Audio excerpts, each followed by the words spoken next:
옆에 사람들과 이렇게 인사하면 좋겠습니다. 은혜의 얼굴이 됩시다. 은혜의 얼굴이 됩시다. 네. 우리가 찬양 부르고 또 말씀 들으면서 은혜 받고 거기서 끝나면 안 됩니다.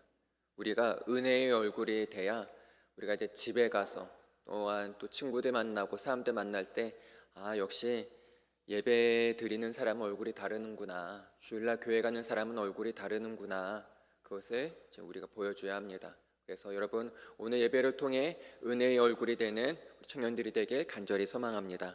아멘. 오늘 본문 어디서 많이 들어보지 않았습니까? 아마 기억하는 청년이 얼마나 될는지 모르겠지만 3월 2일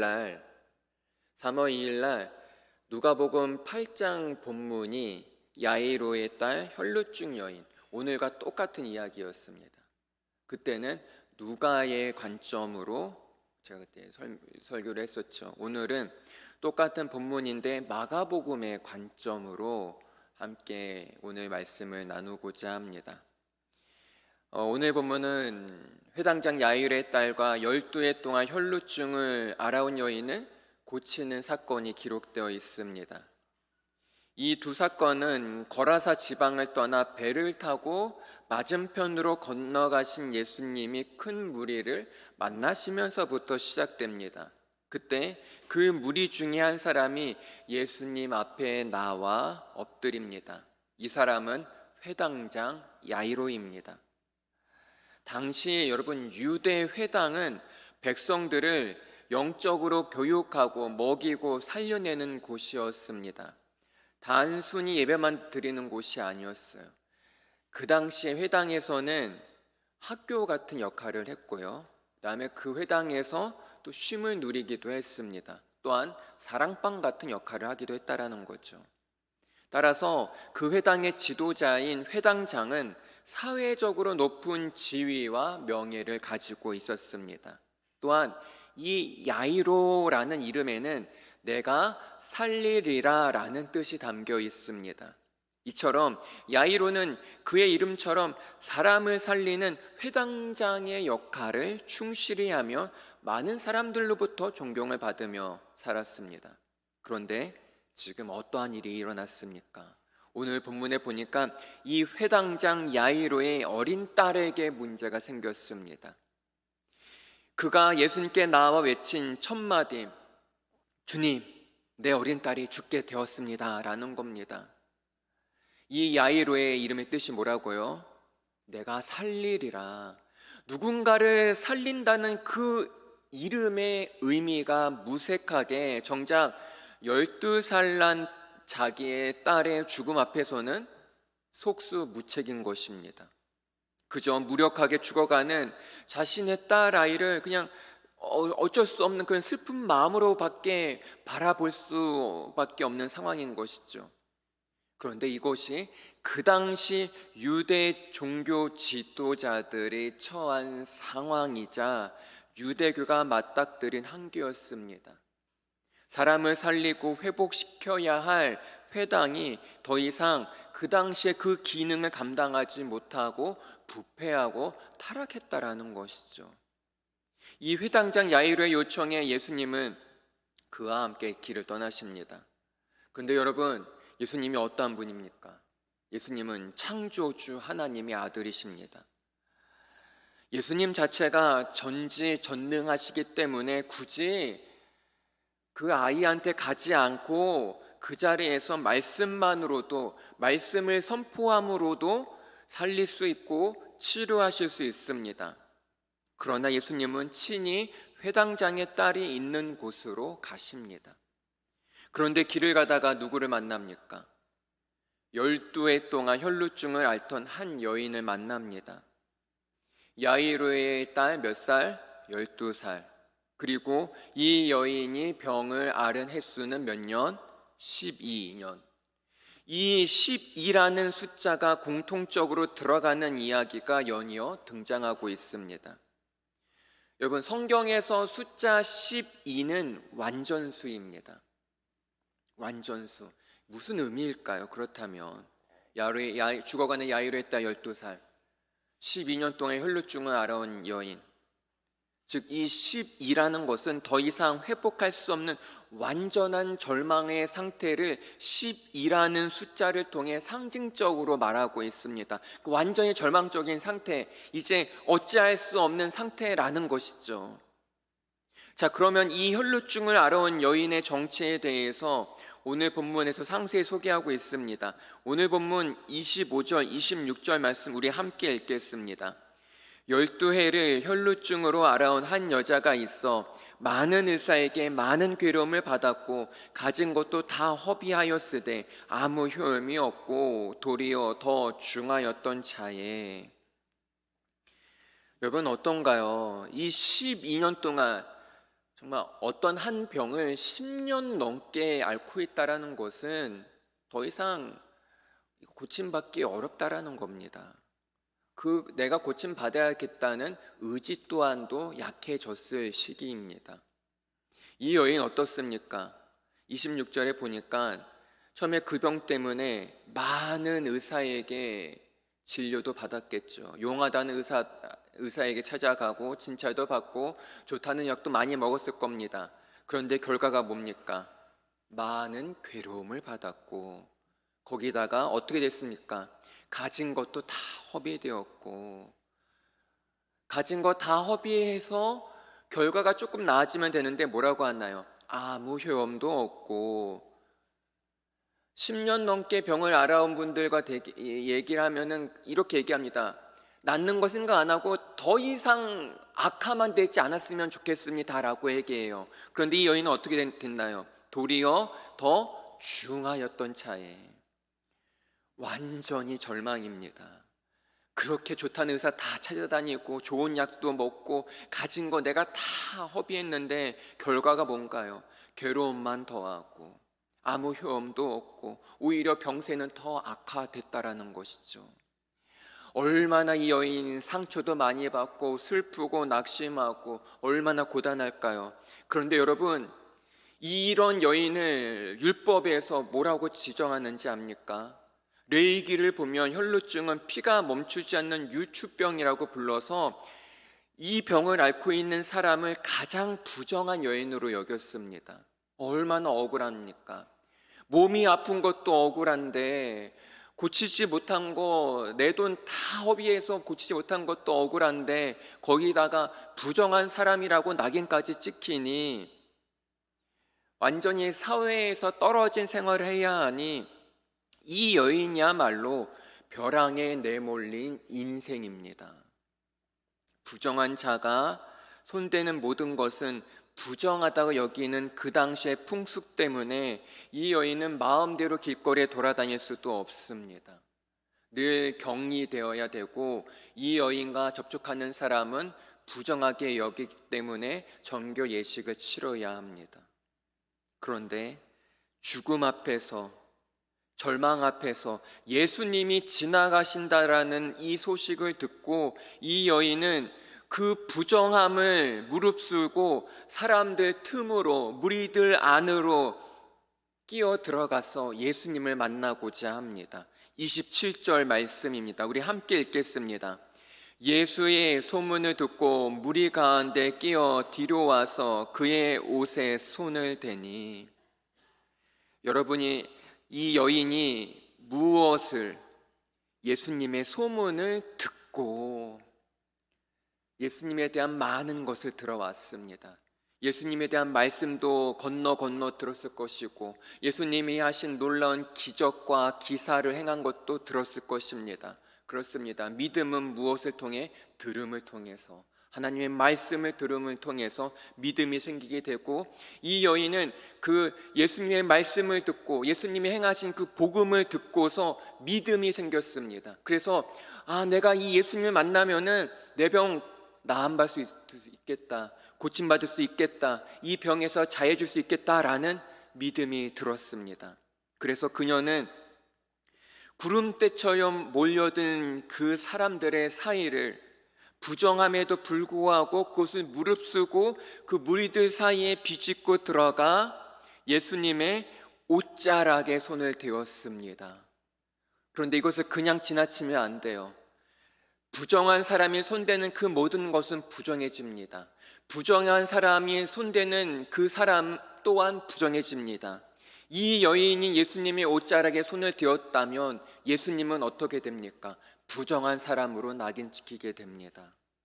그런데 여러분, 그때 놀라운 일이 일어납니다. 아무도 이 사실을 몰랐지만 예수님은 아셨습니다. 여인은 가만히 앉아서 죽음을 기다릴 수 없다는 마음으로 모든 체면과 부정과 염치를 내려놓고 예수님의 옷자락에 손을 댔습니다. 물론 예수님 곁을 에워싼 수많은 사람들도 아마 예수님의 옷자락을 만지기도 하고 예수님의 머리카락을 잡아당기기도 했을 겁니다. 그런데 그 스침과 그 만짐과 여인이 손을 댄 것은 본질적으로 다릅니다.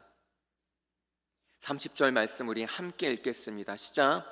예수께서 그 능력이 자기에게서 나간 줄 곧 스스로 아시고 무리 가운데서 돌이켜 말씀하시되 누가 내 옷에 손을 대었느냐 하시니.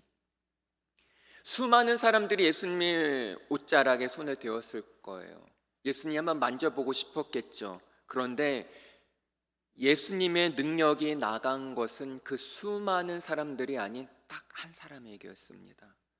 간절함으로 믿음으로 예수님을 붙잡은 그 사람에게만 예수님의 능력이 임하였습니다.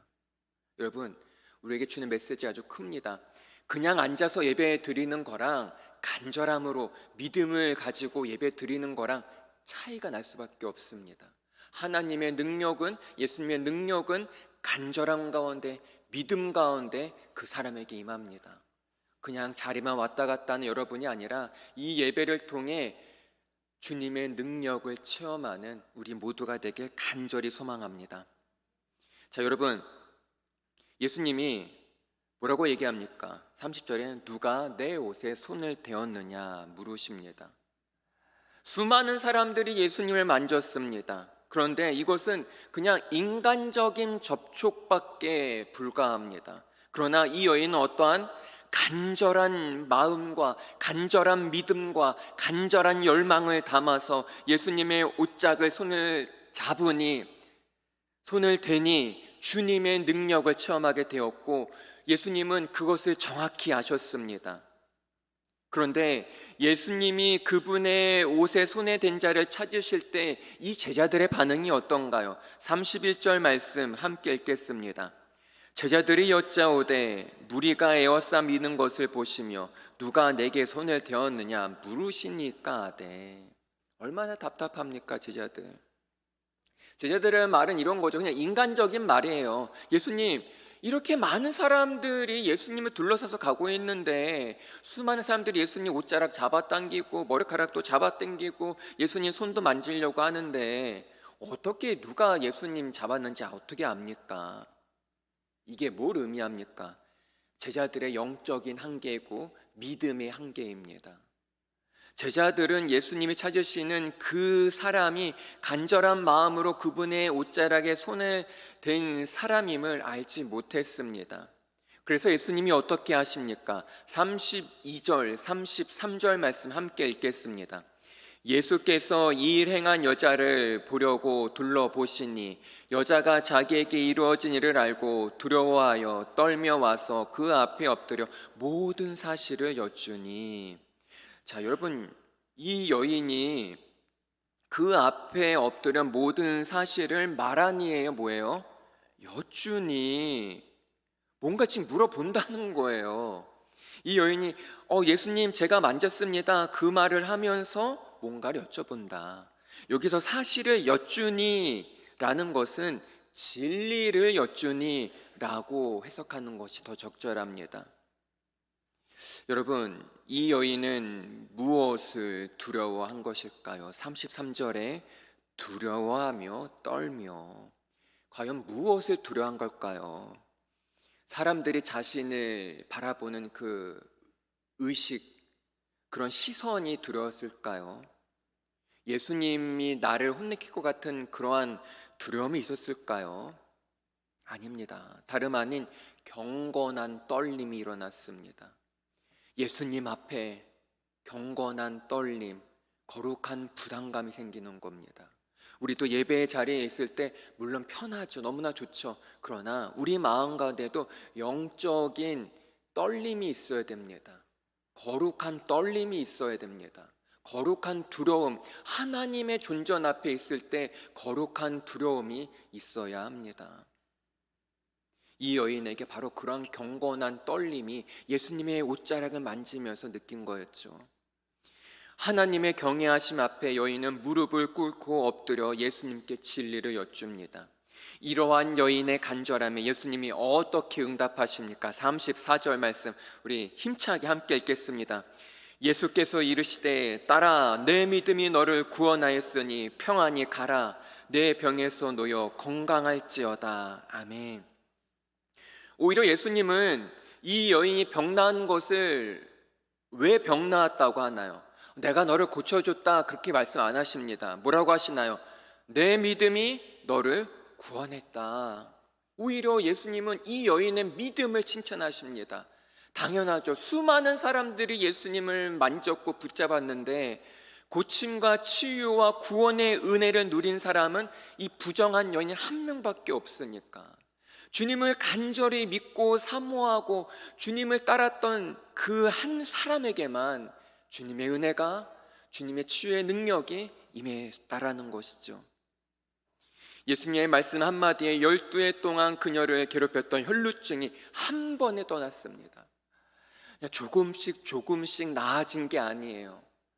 12년 동안 10년 넘게 괴롭혔던 그 병이 한 번에 치유함을 얻게 되었습니다. 이제 이 여인은 병에서 자유함을 얻었습니다. 그렇다면 아직 끝나지가 않았습니다. 회당장의 딸 사건이 남아 있습니다. 그렇다면 회당장의 딸이 죽게 된 사건과 혈루증 앓던 여인이 나음을 입은 사건은 어떠한 관계가 있을까요? 예수님은 이 두 사건, 회당장 야이로의 딸 사건과 혈루증 여인 이 두 사건을 통해 그 당시 유대 공동체에게 경고를 하십니다. 생명을 살리는 곳이 되어야 할 회당이 율법의 틀에 사람을 얽매고 있는 현실을 야이로의 딸에 빗대어 말씀하고 계신 것입니다. 12년 동안 혈루증으로 그렇게 고통당하는 그 여인을 부정하다고 낙에 찍는 그 당시의 율법, 이게 얼마나 비참합니까? 또한 그 딸을 향해 가시던진 혈루증 앓던 여인을 고치심으로 대속의 죽음만이, 예수님의 십자가만이 유일한 희망의 길이라는 것을 제시해 주십니다. 다시 말해 어떤 율법이나 형틀로 우리를 살리고 자유하는 것이 아니라 예수님의 십자가만이 우리를 살릴 수 있는 유일한 대안임을 알려주시는 것입니다. 회당이 아닌 예수 그리스도를 머리로 한 새로운 교회 공동체를 통해 온 세상을 살려내시겠다고 선포하시는 것입니다. 그리고 예수님은 12 제자를 통해 온 세상을 살려내는 복음을 전파하게 하십니다. 이제 예수님의 시선은 다시 회당장 야이로에게 향합니다. 우리 35절 말씀 회당장의 딸이 어떻게 되는지 함께 읽어봅시다. 시작. 아직 예수께서 말씀하실 때 회당장의 집에서 사람들이 와서 회당장에게 이르되 당신의 딸이 죽었나이다. 어찌하여 선생을 더 괴롭게 하나이까? 분명히 조금 전엔 예수님이 들었을 때 회당장의 딸은 죽지 않았습니다. 그런데 지금은 어떤 소식이 들렸습니까? 야이로의 집에 다 와보니까 회당장의 딸이 죽었다고 합니다. 그러면서 뭐라고 얘기해요? 어찌하여 선생을 더 괴롭히시나이까? 선생이 필요 없다라는 거죠, 예수님이. 야이로의 입장에서는 어떨까요? 이거 어쩌면 좋아. 야이로는 아마 별의별 생각했을 거예요. 가다가 저 혈루증 여인만 만나지 않았으면, 혈루증 여인만 만나지 않고 바로 우리 집 갔었으면은 우리 딸 살릴 수도 있었을 텐데, 저 혈루증 여인이 만나서 시간 지체되는 바람에 우리 딸이 죽었다라는 생각할 수도 있어요. 그리고 또 하나, 반대로 야이로가 12년 동안 혈루증을 앓아온 그 여인을 예수님이 고치는 것을 보고 어떠한 생각을 했어야 됐을까요? 아, 그러면 우리 딸도 고침받을 수 있겠다라는 믿음이 들었어야 합니다. 그런데 그러지 못하고 절망합니다. 딸이 죽었다는 소식에 야이로가 절망합니다. 그러자 예수님은 베드로, 야고보, 요한만을 데리고 야이로의 집으로 들어가십니다. 이제 예수님은 죽어있는 그 아이에게 말씀하십니다. 한마디, 달리다굼. 이 달리다굼의 의미는 이런 거예요. 여러분 또 다 들어볼 만한 얘기입니다. 엄마가 조용히 아이 깨울 때 사용하는 말이에요. 일어나라. 여러분들 엄마가 그렇게 안 깨우나요? 소리 지르나요? 하여튼간 이거예요. 달리다굼의 뜻은 엄마가 조용히 아이를 깨울 때 일어나, 그 얘기입니다. 그런데 이 말은 아람어예요. 예수님은 지금 정통 히브리인들만이 알아들을 수 있는 암호 같은 아람어로 말씀하시는 겁니다. 자, 그렇다면 이 달리다굼의 정확한 뜻이 무엇일까요? 우리 41절 말씀 함께 읽겠습니다. 그 아이의 손을 잡고 이르시되 달리다굼 하시니 번역하면 곧 내가 내게 말하노니 소녀야 일어나라 하심이라. 달리다굼 어떤 의미입니까? 일어나라. 달리다굼, 소녀야 일어나라. 이것은 하나님의 자녀들만의 생명을 가진 자만의 비밀로 남겨두셨습니다. 그래서 일부 제한된 사람들만 따라오게 하시고 아람어를 사용하신 것입니다. 여러분, 오늘 이 시간 우리의 삶 속에서 달리다굼을 선포하시길 바랍니다. 예수님이 생명의 길을 보여주십니다. 여러분, 여러분의 삶 속에서 달리다굼을 선포해야 할 삶의 영역이 어디입니까? 다시 일어나고 회복되어야 할 삶의 공간이 어디입니까? 가정입니까? 캠퍼스입니까? 직장입니까? 아니면 내 불확실한 미래입니까? 그것을 바라보며 선포하세요. 달리다굼, 일어날지어다, 회복될지어다. 그럴 때 주님이 나를 회복시켜 주시고 나를 일으켜 주시고 새롭게 하십니다. 그래서 예수님의 손을 붙잡고 이 세상에서 승리하는 믿음의 복된 청년들 되게 간절히 소망합니다. 기도하겠습니다. 하나님, 한 주간 우리가 가는 곳곳마다 우리의 삶 속에서, 가정에서, 캠퍼스에서, 직장에서, 각자의 그 삶터에서 달리다굼 선포하며 나아갑니다. 예수님이 우리의 삶의 중심이 되게 하여 주시옵고 내가 회복되고 다시 새로워지는 한 주간 되게 하여 주시옵소서. 더 나아가 모든 판단과 결정의 기준이 주님의 말씀이 되게 하여 주시옵소서. 그리하여 어디서나 나와 함께 하시는 예수님으로 인해 감사와 기쁨과 찬양이 넘치는 복된 한 주간 되게 하여 주시옵소서. 또한 특별히 담임 목사님 위해 기도하며 나아갑니다. 점점 더 건강해지시고 회복되게 하신 감사합니다. 주님, 우리 담임 목사님 완치되기 원합니다. 깨끗이 나음받기 원합니다. 그리하여 주님께서 맡겨주신 사역들 주님의 능력, 주님의 은혜로 잘 감당케 하여 주시옵소서. 감사합니다. 예수님의 이름으로 기도합니다. 아멘.